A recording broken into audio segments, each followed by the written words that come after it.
یہ عام معاشرتی طریقہ بھی ہے کہ آپ پہلے اللہ کی حمد ثنا بیان کریں، پھر درود پاک پڑھیں، پھر اس کے بعد آپ رزق کی دعا کریں۔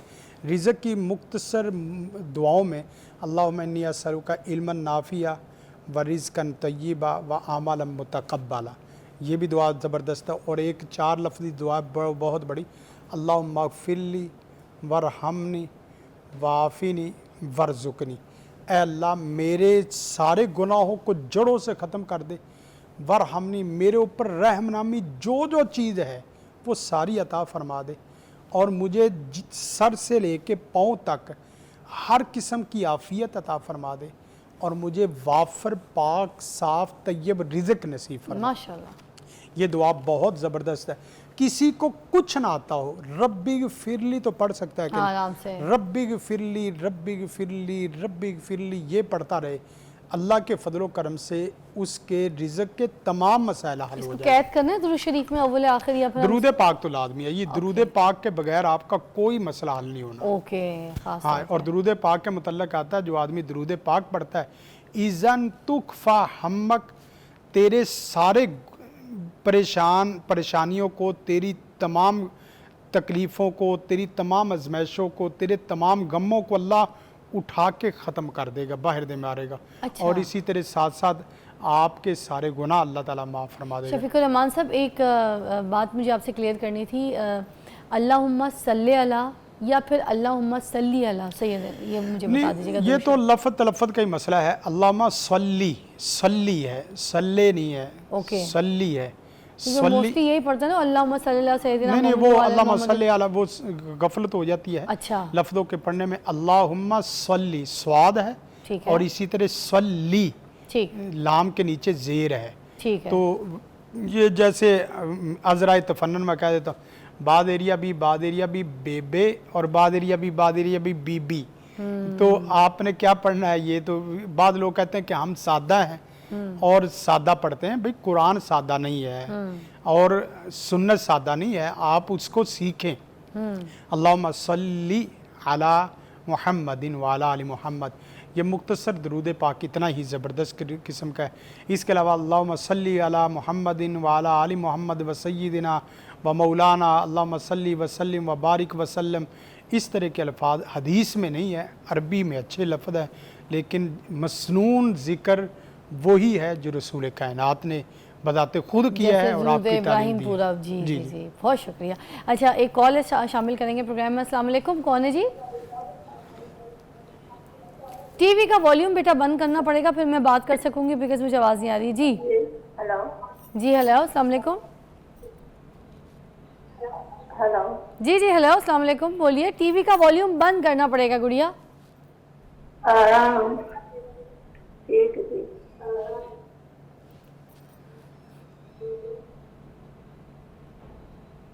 ہاں جی، جی، اب آواز آ رہی ہے آپ کو میری؟ ہاں جی، آ رہی ہے۔ جی نسیم جی، بتائیے کیا کہنا چاہیں گی؟ راول پنڈی سے ہیں آپ، بتائیے۔ یہ میں بتانا چاہ رہی ہوں کہ انہوں نے جو بولا ہے نا کہ سبحان اللہ وبحمدہ، یہ کتنی دفعہ پڑھنا ہے اور لا الہ الا اللہ کتنی دفعہ پڑھنا ہے؟ جی بتا دیجیے۔ اور تہجد کے ٹائم پڑھنا ہے۔ اور دوسرا یہ کہ میرے بیٹے کی جاب نہیں ہے اور میں انتہائی پریشان ہوں، 5 وقت کی نمازی ہوں، صبح وضو کر کے بیٹھتی ہوں، شام عشاء تک سوتے سوتے پڑھتے سو جاتی ہوں، تو بس اس کا کوئی کام سیدھا نہیں ہوتا، میں کیا کروں، میں بہت پریشان ہوں۔ یہ 100 دفعہ پڑھ لیں، صبح 100 دفعہ پڑھ لیں، شام کو 100 دفعہ پڑھ لیں، یا دن میں 1 دفعہ کسی وقت بھی 100 دفعہ پڑھ لیں۔ ویسے تو دوبارہ بتا دیں کیونکہ انہوں نے اب کال رکھی ہے۔ ہاں، سبحان اللہ وبحمدہ 100 دفعہ پڑھ لیں۔ سب سے بہترین وقت تو یہ ہے کہ آپ صبح تہجد کے وقت پڑھیں، اگر تب نہیں پڑھ سکتے تو عصر کے بعد پڑھیں، اور 2 تسبیح اس کی کر لیں تو بہت بہتر ہے۔ اسی طرح لا الہ الا اللہ کی بھی 2 تسبیح کر لیں، تو یہ تسبیح 100 مرۃ واحدہ یہی آتا ہے، 100 مرہ کا مطلب 100 دفعہ پڑھنا ہے۔ اور اگر زیادہ بھی کر لیں تو کوئی حرج نہیں ہے، لیکن 100 دفعہ پڑھ لیں تو اللہ کی رحمت ہو جائے گی۔ باقی رہا مسئلہ جو جاب نہیں ہے، اس کے لیے ایک دعا بہت بہترین ہے، اللہم لا سہل الا ما جعلتہ سہلا وانت تجعل الحزن اذا شئت سہلا۔